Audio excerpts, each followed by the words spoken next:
Okay, so this is the thing actually what I was discussing in the last class. Like there are basically three type of materials are there. The materials can be based on the conductivity of the material, conductivity and resistivity of the material. The materials can be divided into three groups. So one is basically referred as, another one is basically referred as the insulator, and the other one is basically referred as semiconductor. So look at here actually here here actually the three diagrams are there actually, basically four diagrams. So two are basically same. So look at here actually A, B, C, three diagrams are there actually. I hope this screen is visible. So this is this shows the difference between the energy bands between actually metals, or which is basically referred as conductors, which is having very high level of conductivity, insulator which is having very low level of conductivity, and semiconductor which are having a moderate conductivity and which depends on the temperature. So that we'll see, and temperature in the sense that depends on the not only the temperature, the thermal energy in basically we can say. So here actually look at here the valence band and the conduction band. This is the lower level, lower band is basically referred as the valence band, and the upper one where actually it's basically referred as the conduction band. Now, actually, what should be happen? The particles, normally they resides actually towards the lower state, lower energy bands or lower energy levels. So generally, actually, EC is basically referred as the conduction band. EC is basically here referring here the conduction band, and this EV, this one is basically this EV is referring as a valence band. Okay, this one is referred as nothing but the valence band, and this is basically the conduction band. Now, the thing is. Uh, the electrons or the particles, they always try to stay towards the lower energy levels of the valence band. Now ideally actually if you provide any sort of external forces, or external forces in the sense in terms of the thermal energy, then what will happen, these particles which are present within the valence band, they will absorb sufficient energy and they will move to the conduction band. That exactly what will happen. So basically, for the case of metal, okay, which is basically referred as conductor, we'll see that the valence band and the conduction band, they will be overlapped with each other. Okay, overlap with each other means there is basically there will not be any sort of gaps between this valence band and conduction band. So if you just apply some sort of potential forces, or I mean potential forces in the sense potential difference, or some of the voltages. I mean, some sort of thermal energy, or electromagnetic energy, whatever. The particles, because there is no band gap between the conduction and valence band, they both the bands are overlapped to each other. Then definitely, the particles from the valence band, they can move to the conduction band very easily, and so that the conductivity takes place. So because of that reasons, actually, the conductivity of the metals is very high, because there is no band gap energy between conduction band and valence band. Now here actually, what we'll see for the typical insulator, based on the type of insulator, we'll see there is a band gap energy which is basically referred as Eg, which is greater than 3 eV. Here actually the energy is measured in terms of eV. Okay, electron volt. So electron volt is basically referring the energy. Now the thing is, if basically the case of insulators, based on the insulator, because there is a for an example, the level of insulation of all the metals or all the materials should not be same. Okay, so based on the insulations of these insulators, we'll see there will be a bands gap energy which is basically referred as Eg. Eg is the forbidden band gap energy, is will be will be existing between the empty conduction band and the filled valence band. So this Eg is should be is basically here it has been referred as 3 eV, but for practically for few insulators which are very raw insulators, the forbidden gap energy will be basically very high. Will be basically very high. Will be basically more than 6 eV. So what will happen actually, it is very difficult for the particles who reside in this valence band. They cannot absorb sufficient energy and they cannot move to the empty conduction band. So the conduction band will be always, it will be empty. There will be no particles because if you provide sufficient thermal energy also, but it is very difficult to very disturbing. It is very difficult actually, for the particles who reside in the.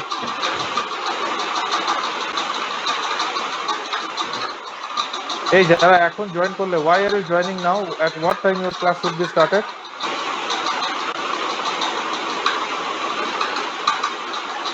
Arif Khan and MD Kazafi. Yes, sir. Now, Sir, why are you joining now? sir, as I am belong to rural area, here is a problem of network. Then you should try from 1:30.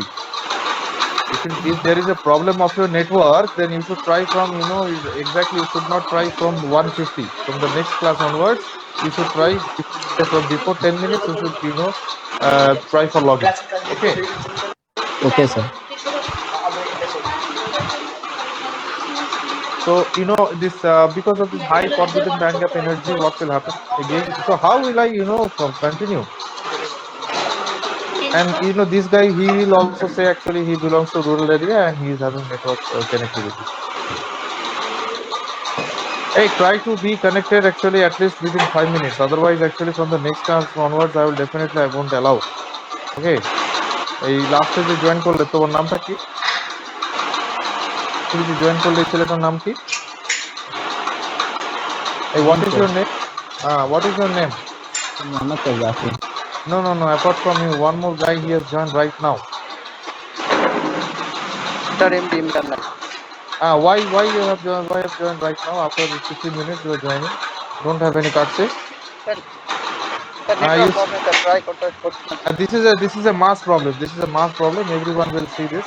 Okay, so when something is a very common problem, then that cannot be addressed. If you have a very specific problem, then that can be addressed. But if you have a common problem like network connectivity and all these things, so accordingly you should try. Next time, sir. হবে।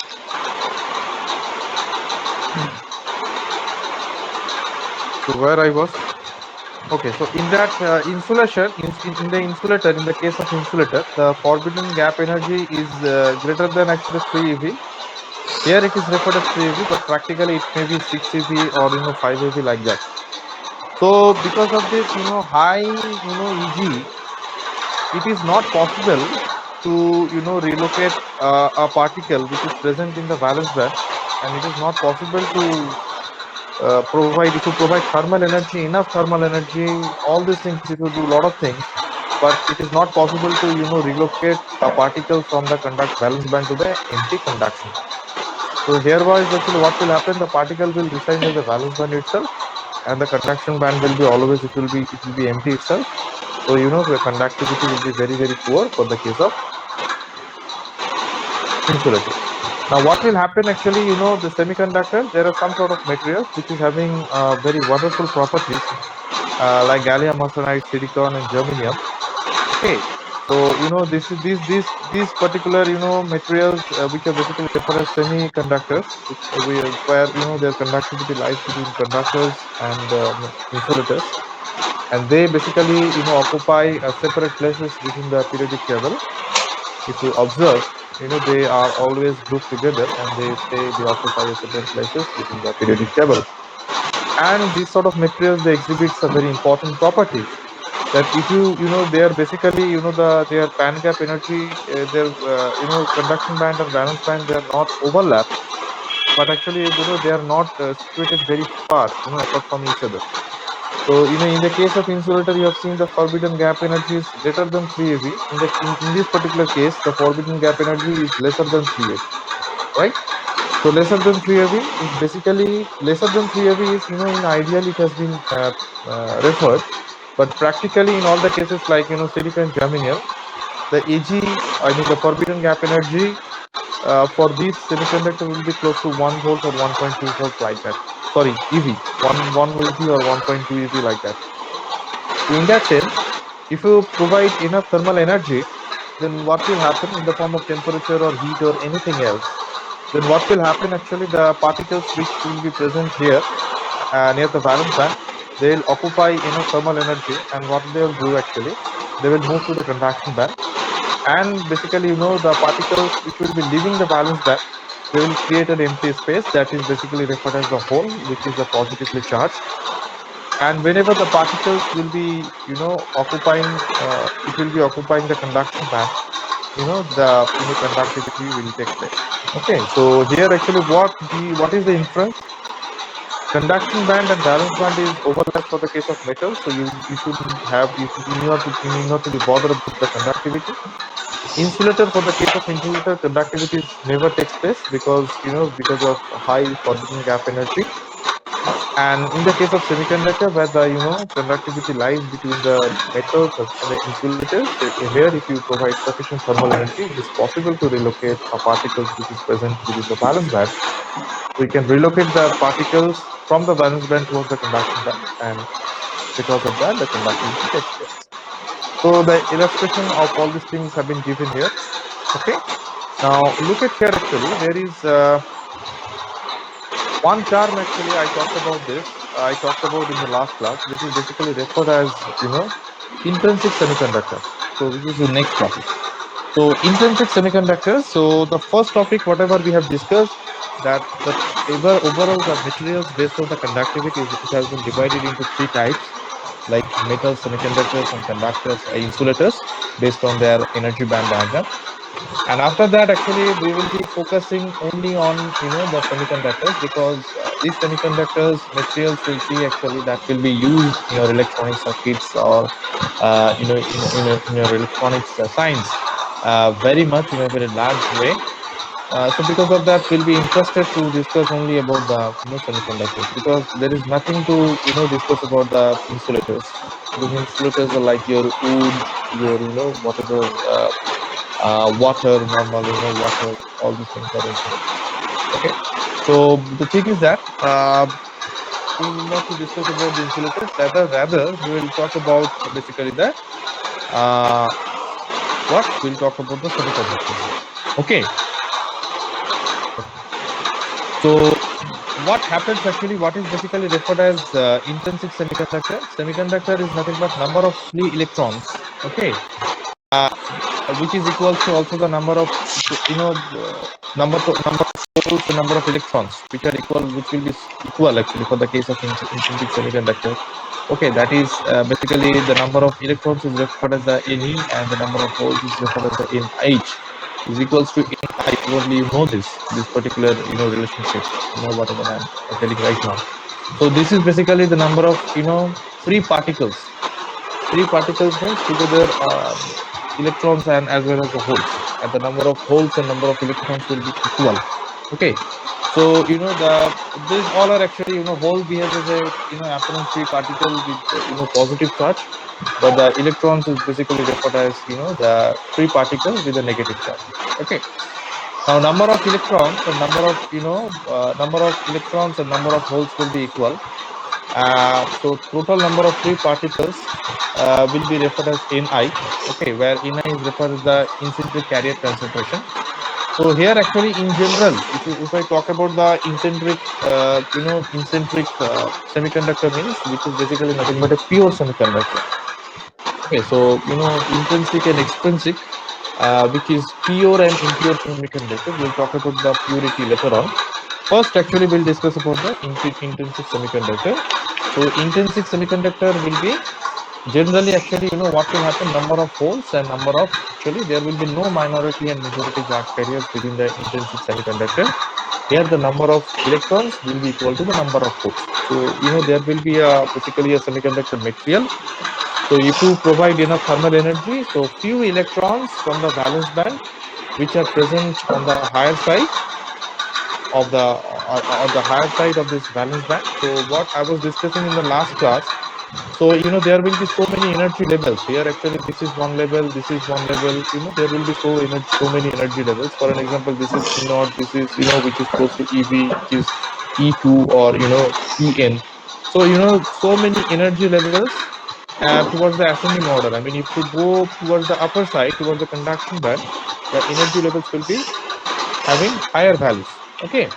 So, if whatever actually, whenever, if you provide any thermal energy, then the electrons which are presently which are present towards the higher levels, higher energy levels, okay, it will absorb sufficient thermal energy and it will move to the conduction band. First of all, if you apply the thermal energy, the electrons will not move from the lower energy level. For an example, this is basically referred as E naught. This is particular thing is basically, you can write this one as E naught. Okay, so E naught is the lower energy level, and this is little bit higher energy level, which is greater than E. Now the thing is that if you provide sufficient thermal energy, the particles which move from the highest energy levels, if you provide sufficient thermal energy, enough thermal energy, the particles will not move from E naught. First, the particle will move from the upper level of upper energy levels. I mean, from the upper energy levels, the particle will be removed or particle will be moved out. So the particle will move out from the upper energy level toward the conduction band. So when it is moving, the particle means its electrons, and when actually by default there will be no holes. First of all, the electrons, if you apply sufficient thermal energy, you are not applying any sort of impurity, mind it, till now. We are not talked about anything about impurity. We are just applying sufficient thermal energy. So because of that, what will happen? The electrons will absorb energy from the highest level. It will move to the conduction band. So what will happen? And it will leave behind a hole. It will create a hole actually. From which layer or from which level it will be removed. At that particular layer or at that particular level, what will happen actually? It will basically create a hole. So electron, when it is actually moving from the highest energy level of the valence band towards the conduction band, it will create a positively charged hole. And जितना number of electrons ये valence band से conduction band में जाएगा, उतना number of he holes create होंगे. Okay, so as many as number of electrons will move from the valence band to the conduction band, that many number of holes will be created. So that's why when you are not applying any sort of dopant materials, okay, any sort of impurity you're not adding, the number of electrons and number of holes will be equal, which will be equals to the carrier concentration, which is equals to Ni. Getting my point? This is very simple. Okay. So this is nothing but the intrinsic semiconductor where the electrons, number of electrons and number of holes, যতগুলো electron valence band থেকে energy absorb করে conduction band এ যাবে, ততগুলোই কিন্তু valence band এ hole create হবে. That's why number of electrons and number of holes will be always equal. That is referred as an Ni, right? Intrinsic carrier concentration. Now, so up to this, I think everyone is clear about this. No one is having any doubt. Yes, sir. No, sir, we have no doubt. Okay. So all of you are following. Yes, sir. Good. So some of you can, you can open your video. So actually, sometimes I can, understand that, you guys are awake and, I am teaching, whom I am teaching, I can see. Okay. এটা কে গিনতমা? তোমার নাম কি গিনতমা? Your name is Gintama. You have muted yourself.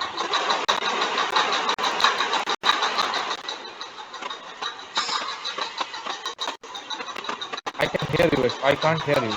There is some sort of problem with the.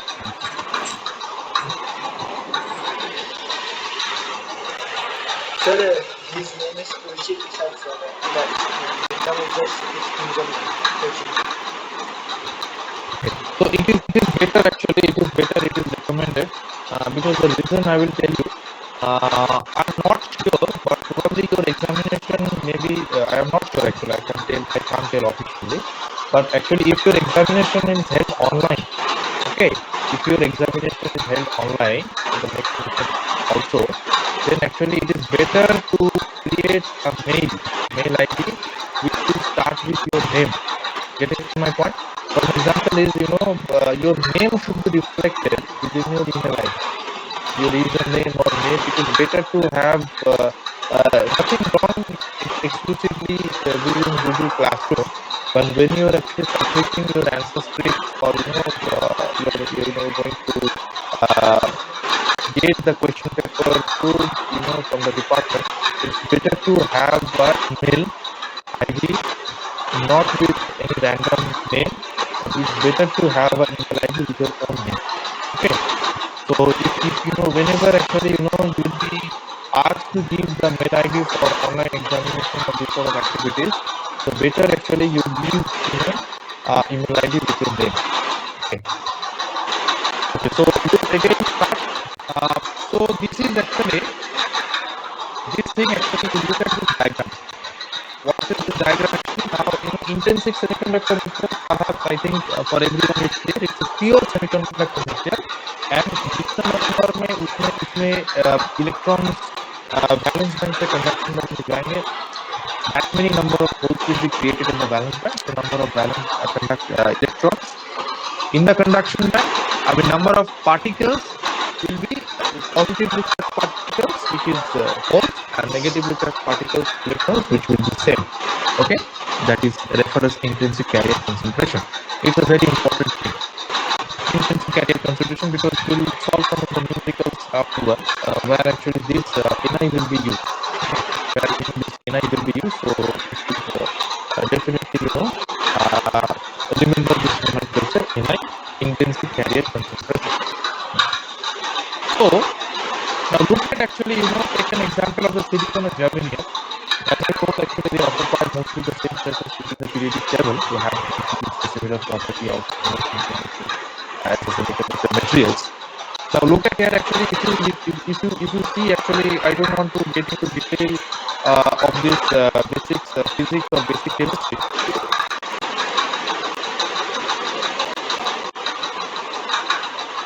No, you can, if you want, you can keep it open, not an issue. Individual choice. Sometimes you can open. Okay, but if you want to keep it open, it's your choice, not an issue. So the thing is that for the silicon and germanium, if you look at actually, the silicon and germanium, it's also a semiconductor material. Where you can see actually, it is having 4 valence electrons, the outermost shell.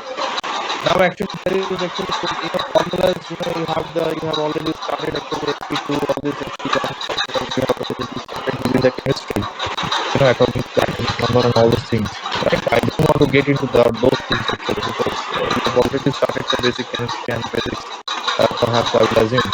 Otherwise actually I won't be able to move further. So according to that, what is meant by valence electrons, or the electrons which is present in the outermost shell.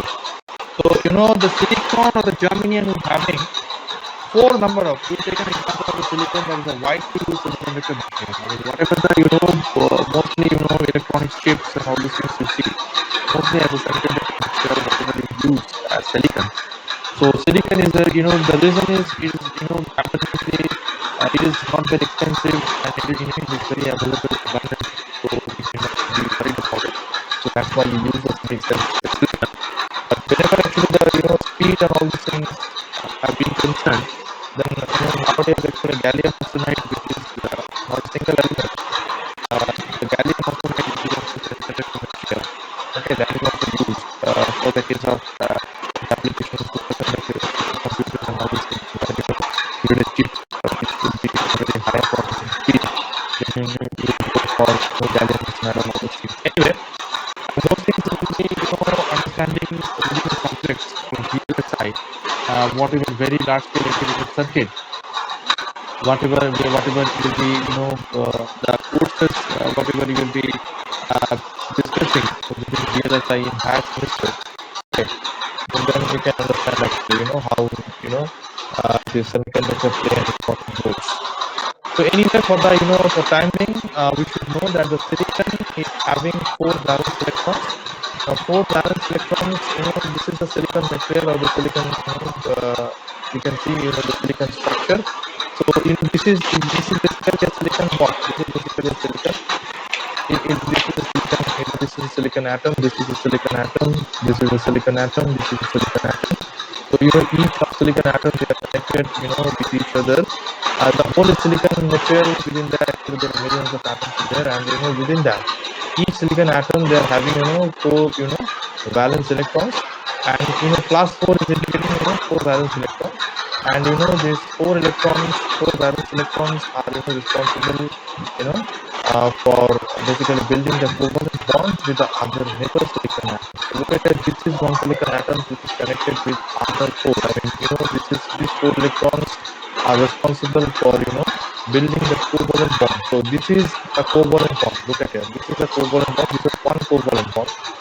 To make a covalent bond, actually, how many electrons are required? 2 electrons are required.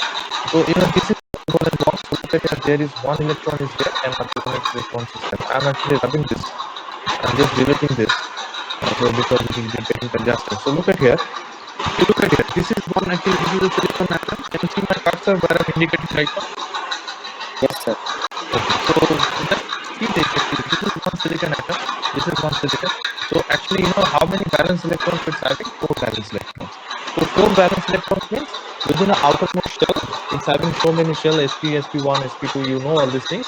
Within outermost shell, it is having, and that is the most. The valence electrons are important thing here actually, not the inner electrons. Okay, so valence electrons, it is having 4 electrons within the outermost shell, which is basically referred as valence electron. Now, these 4 valence electrons will basically create or basically will build 4 covalent bands with the nearby or with the neighbor silicon atoms. So this is a silicon atom. If we are considering this is a central silicon atom, it is having so many neighbor. This is one neighbor. This is one neighbor. This is one neighbor. This is one neighbor. This is one neighbor. So many neighbor silicon atoms in there. Now this 4. I mean it is having 1 electrons here, 1 electrons here, 1 electrons here, okay, and 1 electrons here. So look at here. See, this is 1 electron. So these 4 valence electrons, 1 electron here, 1 electron here, 1 electron here, and 1 electron here. So 4 valence electrons have successfully built 4 covalent bonds with the neighbor silicon. So as I have told, actually this is a bonding electrons. This blue color, this is referring as a bonding electrons, and actually this is one covalent bond which has been referred here. And to create or to build one covalent bond, we need 2 electrons. So 1 electron will be basically offered by the parent silicon, and the other electron, which is nothing but this one, to make a covalent bond, it will be basically offered by the other neighbor silicon atom. Getting my point? So this silicon atom, if for an example, if I'm talking about this covalent bond, where my cursor is basically where I'm representing right now, these covalent bonds, as I've told, 2 electrons are required to make one covalent bond. So 1 electron has been shared or has been offered by this silicon atom, this central silicon atom, whatever we are considering, where we are right now, and the other silicon valence electrons will be other valence electrons to make a covalent bond, successful covalent bond, will be offered or will be shared by the neighbor. The left near the neighbor which is present on the left side of the concerned silicon atom. Okay, so this atom, this silicon will offer another electron. So successfully like that, this 4 electrons will create 4 covalent bonds. One is this, one is this one. So one is toward the left side, one is this horizontally up, sorry, vertically up, one is vertically down, and one is horizontally right. So horizontally left, right, and vertically up and down. So 4 total covalent bonds will be created by 4 valence electrons of any silicon atoms within the silicon material, and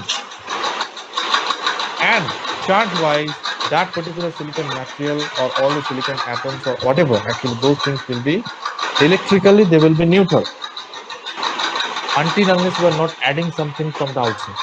So far we have not added anything. We're giving temperature, what the things, that is different, but we have not added anything from that outside. Now the concept of extrinsic semiconductor will come into the picture. Now, what we will do, we will add some actually, extra impurities from that outside to basically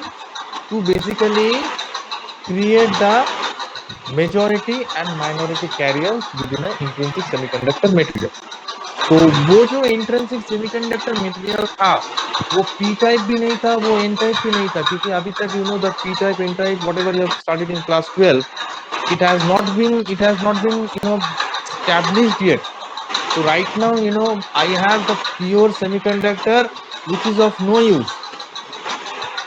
Mind it, pure semiconductor, intrinsic semiconductor, where the number of holes and number of electrons are equal, but it is basically of no use because it cannot create enormous currents. I agree that some of the electrons, they have basically occupied the conduction band, they have left the valence band. From the upper energy level, they have left the upper energy level within the valence band, and they have occupied the lowest level of the conduction band. Getting my point? And they have basically created a hole within the valence band from where they have been removed or from where they have left out. I agree. So some of the electrons are present within the conduction band, but the thing is that some of the electrons are present within the conduction band, but the thing is that still now, if we apply some of the potential difference across this particular semiconductor material, the current which will be constituted or which will be started flowing through the semiconductor material will be having very low magnitude. Okay, magnitude of the current which will be constituted will be very low. So that is not of our use actually. So you need to make that conductor or semiconductor useful. We need to do some extra.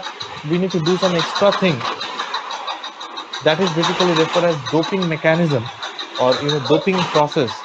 Doping process means intentionally, technically, will add some atoms, okay, of group 5 material or group 3 material based on what exactly we want.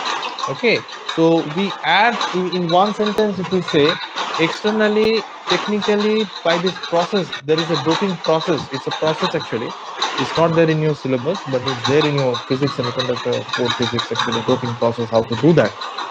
So, by which the carriers, majority carriers of the the positively charged carriers, holes, the negatively charged carriers, electrons, the number of charge carriers can be extremely or exponentially that can be increased by that process, doping process.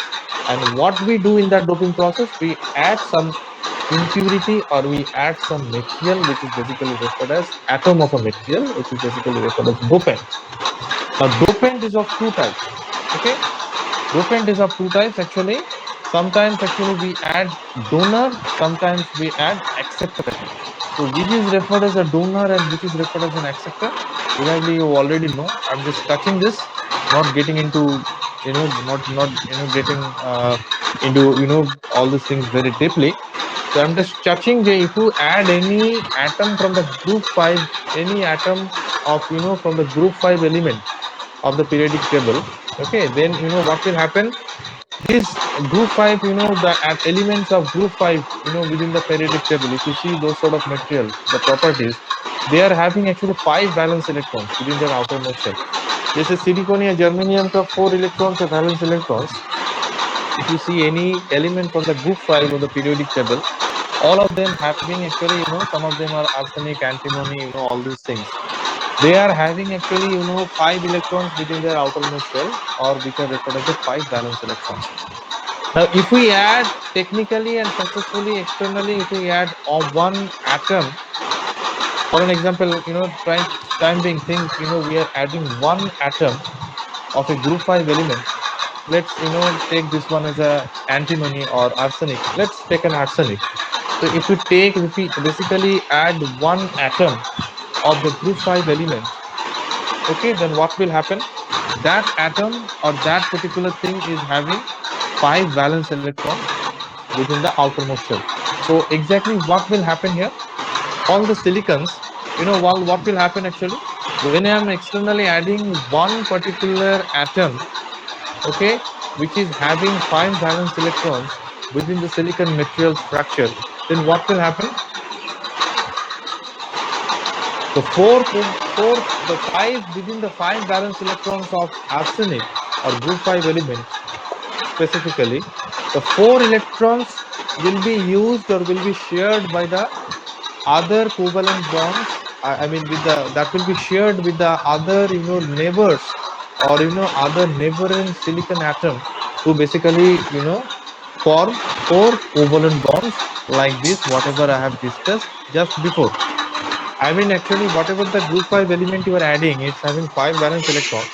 So 4 electrons will be, naturally like this way. Whatever I have discussed, like the way which is existing within the silicon material.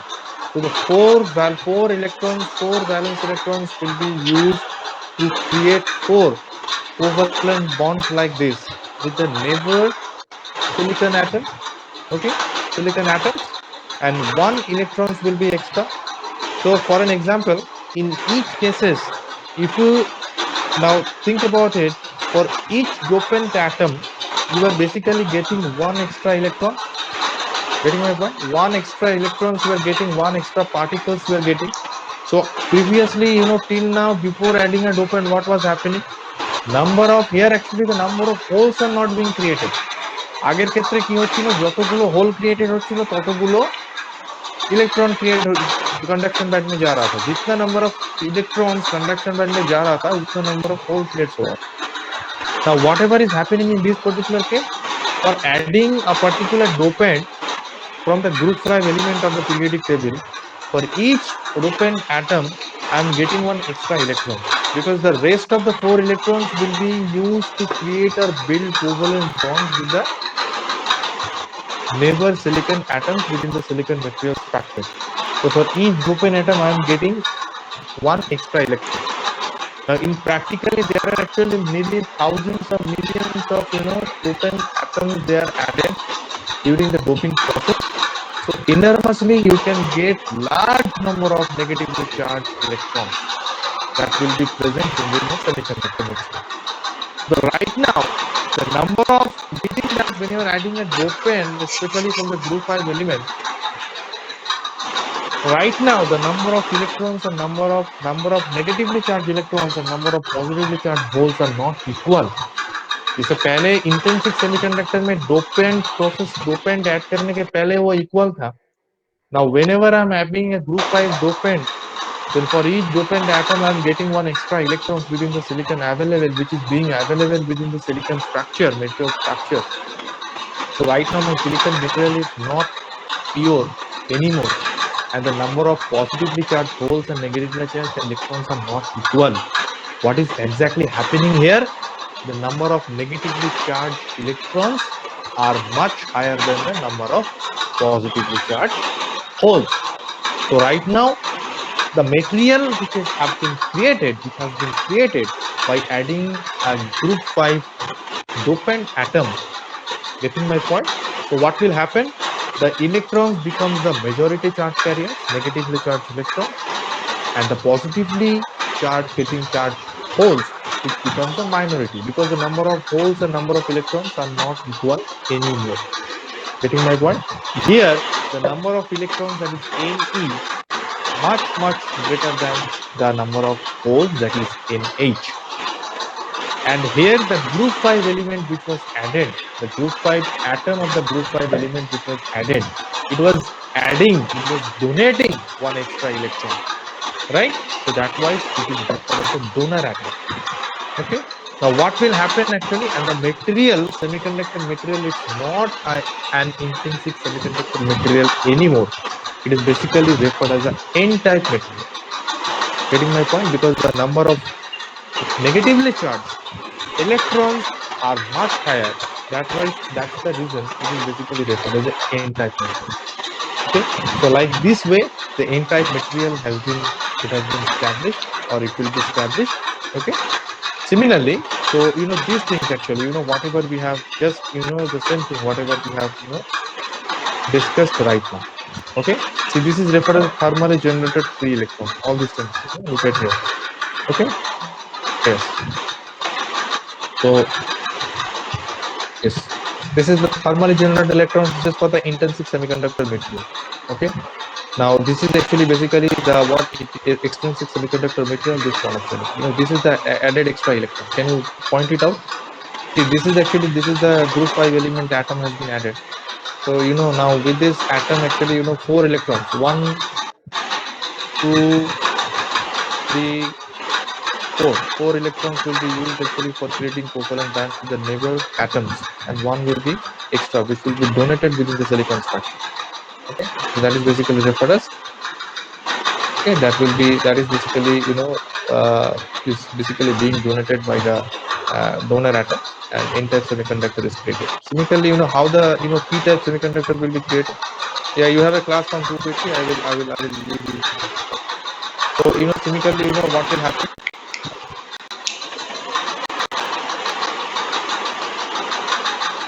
How much electrons are compared? Okay, rather than actually asking within chat box, I can follow the chat box each and every time.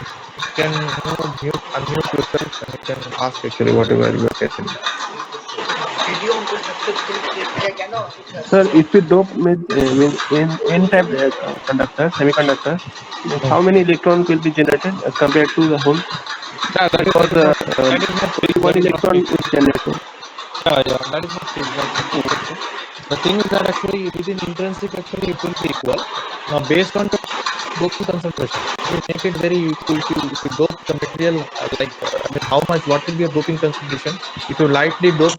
Okay, generally actually it will be almost, it will be 10 times. I mean whatever the number of in normally the number of electrons will be higher than the number of uh, holes positively charge hole and based on doping concentration तुम जितना concentration में doping करोगे तुम ज्यादा अगर ज्यादा highly dope करोगे I mean if you add more number of dopant atoms then what will happen, the number of electrons will be exponentially, it will be very very larger than the number of holes.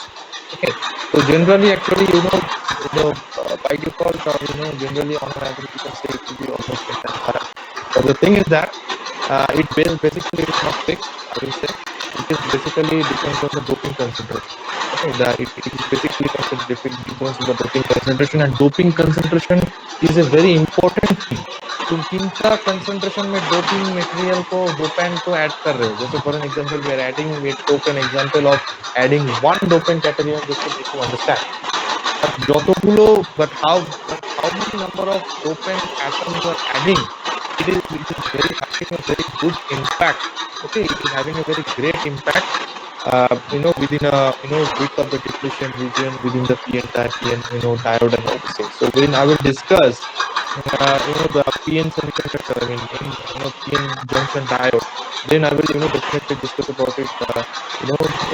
Effect of doping concentration. But in general, actually, what will happen? That based on your doping concentration. Similarly, how the p-type material will be found, p-type material will be created. P-type material will be created means we add an element from the group 3. Like the example is, anyone can give an example of the group 3 element which will be added to create a holes. Gallium, sir. Gallium, boron, iodine. Yes. So what will happen actually in the group 3, how many valence electrons will be there? 3 valence electrons. Okay, so 3 valence electrons, we know that actually within a silicon is having 4 valence electrons. So it has to create it has to create the covalence bond with the silicon nearby silicon atom. So it needs 4 valence electrons, but it is having only 3 valence electrons. So 1 electron will be borrowed from the silicon structure to basically successfully complete the 4 covalent bonds with the neighbor silicon atoms. So because of that, it has to borrow an electron from other silicon. So because of that, one hole will be created, right? So that you know this, and because of that, actually what will happen, it is basically accepting one electron from the existing. Previously what was happening, it was donating, and because the group 5 element was donating and extra electrons, that was within the silicon structure, existing silicon structure, that was there referred as a donor. Here actually they are accepting one, electrons, from, they're borrowing or accepting electrons from the other silicon atoms to, successfully create the covalence bands with the other, four, neighbor silicon atoms. That's why they are referred as an acceptor atoms. And here actually they are creating a holes, whether creating, electrons, they are basically creating a hole. So if you add one element, group 3 element, atom of group 3 element, they will create basically one hole. So similarly, if you based on your doping concentration of a group 3 element, enormous number of positively charged holes can be created within the existing silicon material, and that can give rise to the p-type material. So p-type material, what will happen? Basically, the number of positively charged holes will be much greater than the number of negatively charged electrons. So that's why it is referred as a p-type. So whatever we have studied today, that's the energy band diagram, the intrinsic semiconductor material. And if you add the group 5 element, basically, n-type material will be created. If you add group 3 element within the existing silicon structure, then what will happen? The p-type material will be created. Okay, so I will leave you. You have in the classes. So we'll again resume today. Tomorrow, sorry. Thank you. Have a good day. Thank you, sir.